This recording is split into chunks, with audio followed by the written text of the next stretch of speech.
Dobry dzień, and now I will change the language to the English. So good morning, good afternoon, everyone. My name is Karolina Mackiewicz, and I originally come from Poland, but for 10 years now I live in Finland, and I come yesterday from Helsinki. So congratulations to Slovakia for wonderful vision and great work done, and also for, of course, organizing wonderful ice hockey championship. Indeed, everyone in Finland will remember the Sunday and Bratislava and Slovakia, so definitely warm feelings. But I came here today not to speak about the ice hockey, but about MyData. I don't know how many of you heard about MyData. I know that it's used or it's known. No one here? Okay, so 1, 2 people. Great. Well, MyData is the non-profit international organization, but it's also a concept or a approach to handling, processing personal data. This is not an application. This is not a product I'm here to sell you. This is something that we advocate for internationally, and perhaps also with all the work planned in Slovakia, this can also help Slovakia to create more efficient government, more efficient data state, and better country based on data economy. So of course, personal data is everywhere. We all produce it. We all generate it. The service providers, the state, the government are using it. But is it always used in ethical way? Is it always? Do we always know where our data is being used, sold? We've heard all about the, of course, data breaches, and we hear practically everywhere, every day, that something, maybe some policies of Facebook or other social platforms might be controversial. But can we imagine that we are this powerful actor, we as the people, we are this powerful actor, that we are in the control of our personal data, and that the data is being used ethically? So of course, personal data is everywhere. It's in transport, in health, in the governance, insurance and finance. It's basically like service providers and the government is collecting, processing, using personal data all the time. And we know also that our digital world is growing every year, well, 2, 3 times more. But at the same time, we know, and this is the study done last year by the Finnish Innovation Fund, Sitra, that many people don't trust how their personal data is used. So there is the fear that it's used unethically, and also many people decide not to use some services or not to use their personal data with, for example, or not to share it with the government because of this lack of trust. And of course, we also know that the trust increases the usage of the data. So when people know where their data is being used, they're also happy to share it. So what is MyData about? I already said about, but we ask our community what they think, when they think MyData. And you see here ownership, empowerment, data literacy, dignity, but the trust and digital human rights are actually, like here, very, very important concepts when we think about personal data and MyData as the approach to dealing with personal data. So MyData stands for advocates for the person in control of their data, for the digital human rights, but also for the open ecosystems.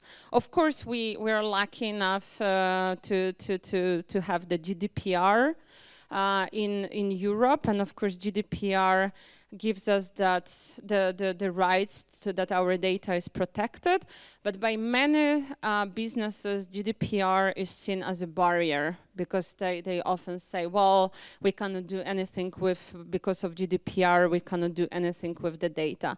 Of course, in GDPR, the issue of consent is very important, but there is also the Article 20 that speaks about the data portability, that actually we, as the people, we also have the right that our data will flow and will move.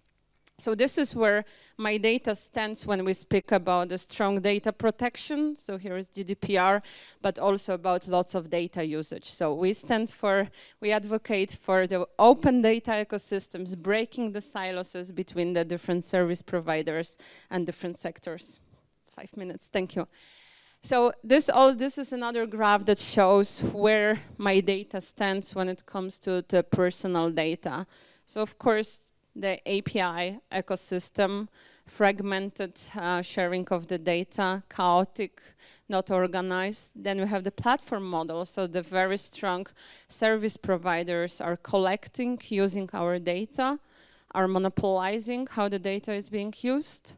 And then we have finally this idealistic vision of MyData, where we, the people, the person, the human, is in the center of the data. And of course, you might ask, well, so how is it done?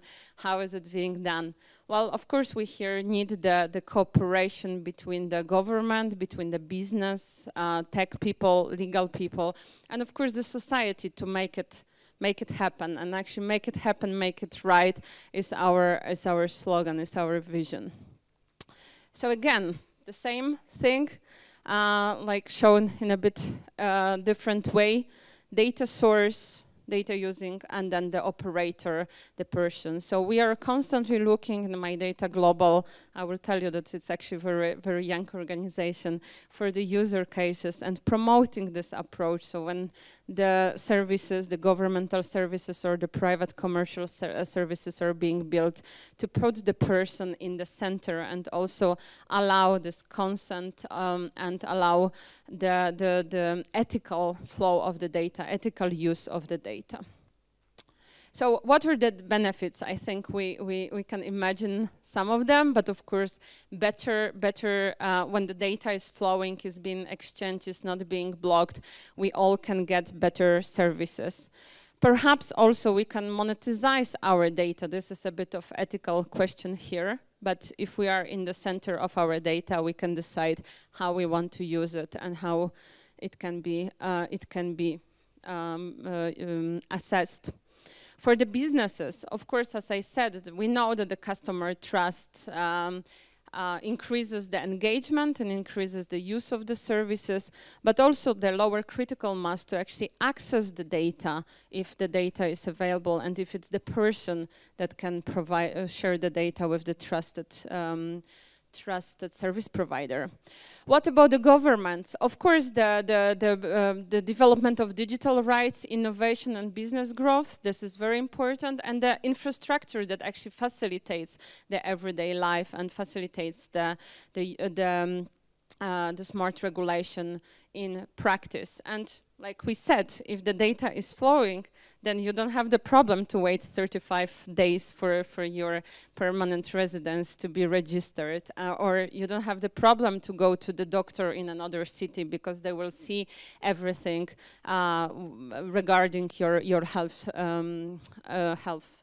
record. Shortly about fair data economy. So fair data economy, this session is called Trends in Slovakia and the EU. The Finnish Innovation Fund Citra published the fair data economy policy brief, and Finland will host the presidency of the European Council starting 1st of July. Data economy is very high on the agenda. We don't have the government yet in Finland. The governmental negotiations are going on still. So the program is not officially out there, but we know that the data economy is very important thing for that presidency.